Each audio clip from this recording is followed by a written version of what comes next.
Good morning students. Video lectures की इस series में हम पढ़ रहे थे बीकॉम सेकेंड ईयर के लिए फाइनेंशियल मैनेजमेंट सब्जेक्ट में रेशियो एनालिसिस।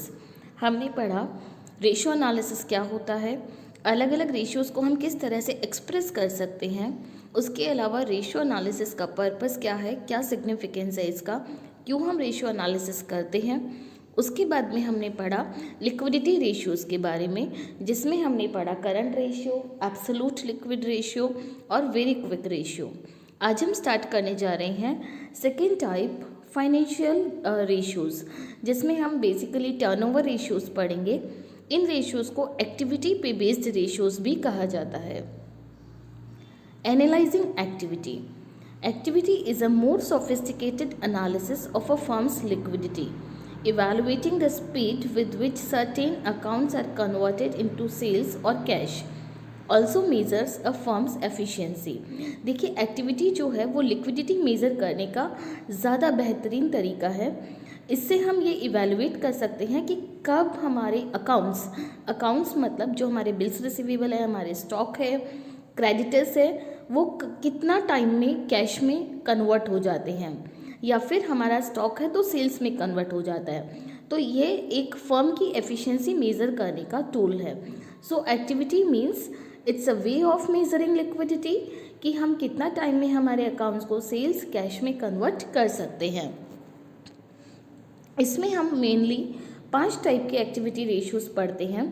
सबसे पहला है inventory turnover ratio, then it is average collection period. Collection is हम हमारे डेटर्स बिल्स रिसीवेबल से जो पैसा कलेक्ट करते हैं उसका कलेक्शन पीरियड क्या है। एवरेज पेमेंट पीरियड नाम से ही इम्प्लाइड है कि हम जो हमारे क्रेडिटर्स है, जो पेएबल्स है, जो हमारे लेनदार है, उनको पेमेंट करने का एवरेज पीरियड क्या है। उसके बाद में फिक्स एसेट्स टर्नओवर, कि हमारी जो फिक्स एसेट्स है वो सेल्स के कंपैरिजन में कितना टाइम्स है। उसके बाद में टोटल एसेट्स टर्नओवर, कि सेल्स हमारी टोटल एसेट्स का कितना गुना है। तो हम इन रेशियोज़ को पढ़ते हैं। सबसे पहले इन्वेंट्री टर्नओवर रेशियो, इसका फॉर्मूला है cost of goods sold upon average inventory. ये कैसे कैलकुलेट होगा हम आगे डिटेल में पढ़ेंगे। उसके बाद में आता है एवरेज कलेक्शन पीरियड, जिसका फॉर्मूला है अकाउंट्स रिसीवेबल। रिसीवेबल में हम डेटर्स को लेंगे, debtors, sundry debtors and bills receivables, और इसमें हम एनुअल सेल्स को डिवाइड बाय 360 मीन्स हमारी पर डे सेल्स। उसके बाद में accounts payable means creditors plus bills payable divide by annual purchase divide by 360। FAT को हम कैलकुलेट करेंगे sales divide by net fixed assets. Net means fixed assets minus depreciation. उसके बाद में टोटल एसेट्स टर्नओवर रेशियो, देखिए यहाँ पे ये फॉर्मूला है सेल्स डिवाइड बाय, सेल्स को डिवाइड करना है आपको किससे, टोटल एसेट्स से। तो सबसे पहला आता है inventory turnover ratio, STR, stock turnover ratio, cost of goods sold upon average stock. Cost of goods sold आपको किस तरह से निकालना है, हमें करना है sales minus gross profit, and average stock क्या होगा आपका, opening stock plus closing stock divide by 2। अब इसमें एक और फॉर्मूला आता है एवरेज कन्वर्जन पीरियड का, मीन्स हमारा कितना टाइम में इन्वेंट्री सेल्स में कन्वर्ट हो जाता है। तो इसमें करना क्या है आपको, 365 अगर आपको डेज में निकालना है, /12 अगर आपको मंथ में निकालना है, /52, लुक ये 52 है पूरा, 52 इसको आप किससे डिवाइड करेंगे, STR, आपका ये जो स्टॉक टर्नओवर रेशियो आएगा उसको आपको 365, 12 या 52 को डिवाइड करना है किससे, STR से। तो हमें क्या मिलेगा, average conversion period. This ratio indicates the number of times the inventory is rotated during the relevant accounting period. एक अकाउंटिंग पीरियड में, जो कि हम मानते हैं 1 अप्रैल से 31 मार्च, उस पीरियड में हमारी इन्वेंट्री कितनी बार रोटेट होती है, मीन्स हम कितनी बार ऐसा है कि गुड्स या तो बाय करते हैं या मैन्युफैक्चर करते हैं, and that is converted into sales. A high stock turnover might means increased efficiency. अगर आपका टर्नओवर ज़्यादा है इसका मतलब एफिशिएंसी ज़्यादा है, लेकिन कभी कभी यह बिजनेस के टाइप पे भी डिपेंड करता है। Like supermarkets might have high stock turnover ratios, whereas a shop selling high value musical instruments might have a low stock turnover ratio. Means जैसे जो फास्ट मूविंग कंज्यूमर गुड्स जो company cell करती है उनका stock turnover ratio ज़्यादा होता है लेकिन प्रॉफिट का मार्जिन कम होता है, जबकि जो म्यूजिकल इंस्ट्रूमेंट्स है या किसी भी हाई वैल्यू की जो हाई वैल्यू सेलिंग शॉप्स जो है उनका टर्नओवर रेशियो कम होता है लेकिन उनका प्रॉफिट मार्जिन ज़्यादा होता है। तो हमेशा हाई स्टॉक टर्नओवर का मतलब ही एफिशिएंसी ज़्यादा है ऐसा नहीं है, हमें कुछ और चीज़ें भी इसके साथ में एनालाइज करना पड़ेगा। Low stock turnover could mean poor customer satisfaction if people are not buying the goods.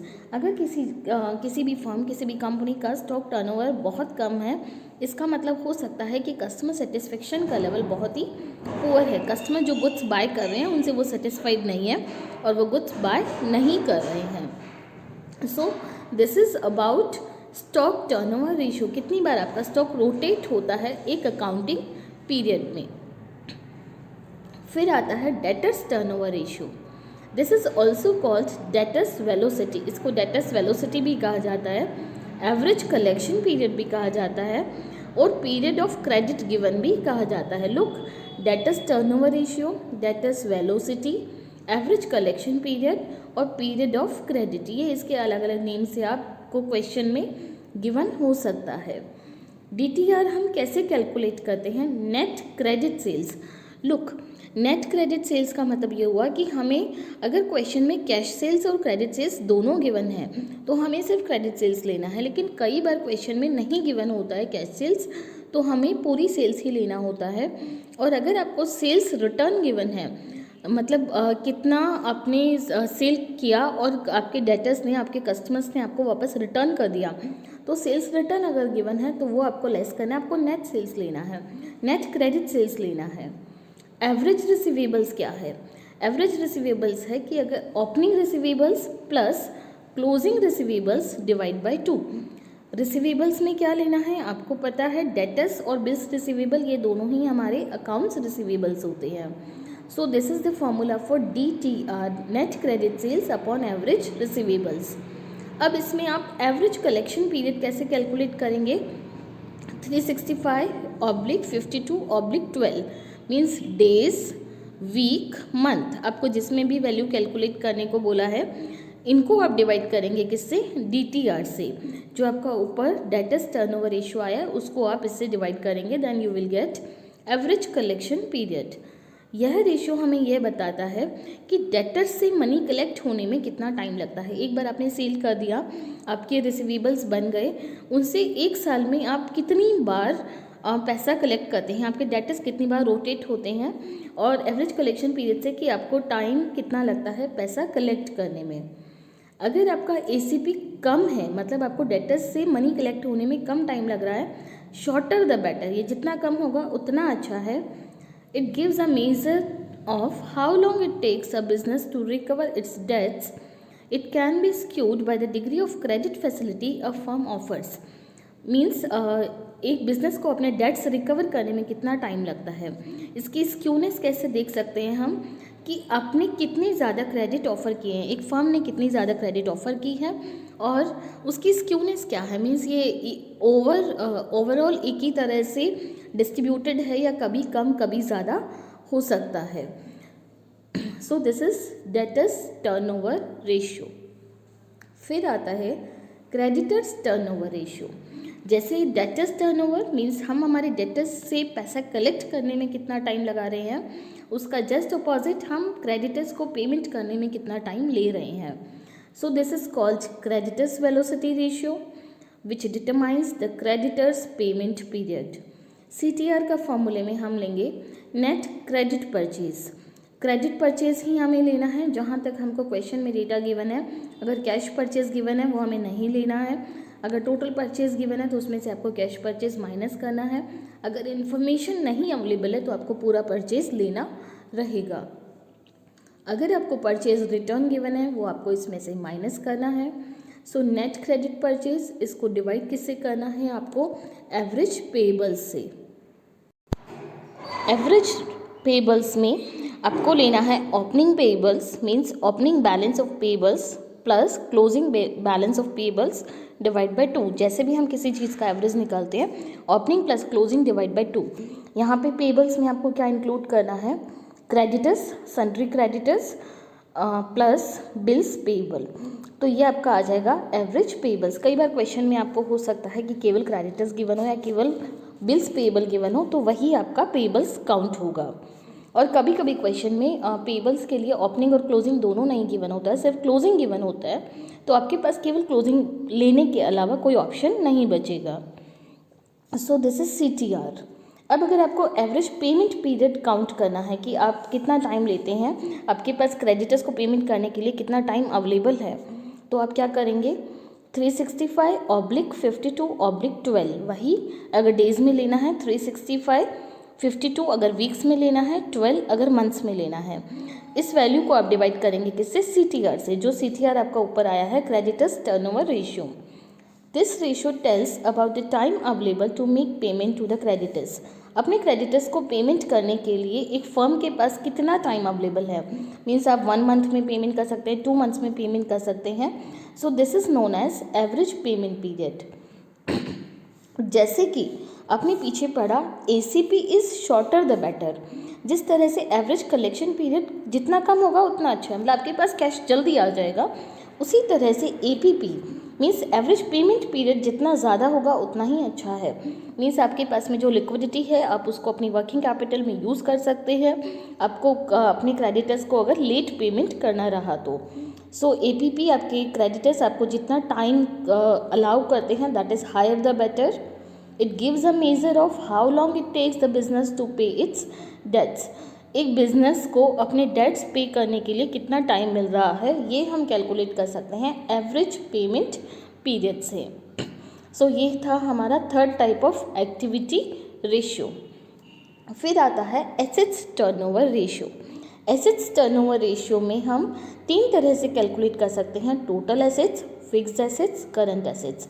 Look, total assets में हमको सिर्फ टैंजिबल एसेट्स लेना है, intangible assets and fictitious assets नहीं लेना है। सो नेट सेल्स, यहाँ पे क्रेडिट सेल्स नहीं लिखा है, net sales means net total sales, sales minus sales return, that is net sales. इसको आपको डिवाइड किससे करना है, टैंजिबल एसेट से। अगर आपके बैलेंस शीट में फिक्टिशियस एसेट्स है, अगर आपके बैलेंस शीट में इंटैंजिबल एसेट्स है, गुडविल है, पेटेंट है, वो आपको नहीं लेना है। सो नेट सेल्स इसको डिवाइड करना है टैंजिबल एसेट से, तो आपका निकल के आएगा एसेट्स टर्नओवर रेशियो। अगर आपको कैलकुलेट करना है फिक्स्ड एसेट्स टर्नओवर रेशियो, तो आपको नेट सेल्स को टेंजिबल एसेट्स की जगह सिर्फ फिक्स्ड एसेट्स से डिवाइड करना है। टेंजिबल एसेट्स में फिक्स्ड एसेट्स के साथ साथ करंट एसेट्स भी आ जाती है, यहाँ हमें सिर्फ फिक्स्ड एसेट्स लेना है, that will be fixed assets turnover ratio. अगर आपको कैलकुलेट करना है करंट एसेट्स टर्नओवर रेशियो, तो आप नेट सेल्स को सिर्फ करंट एसेट्स से डिवाइड करेंगे। So assets turnover ratio is categorised into 3 parts. One is total tangible assets, second is only fixed assets, net fixed assets, depreciation नहीं लेना है आपको, and third is current assets. Assets turnover ratio, इसमें देखिए अगर आपको assets turnover निकालना है तो आप सेल्स टर्नओवर, हमने पीछे पढ़ा नेट सेल्स, और जितने भी आपने एसेट एम्प्लॉय कर रखी है अपने बिजनेस में, इसमें आपको टेंजिबल एसेट्स ही लेना है।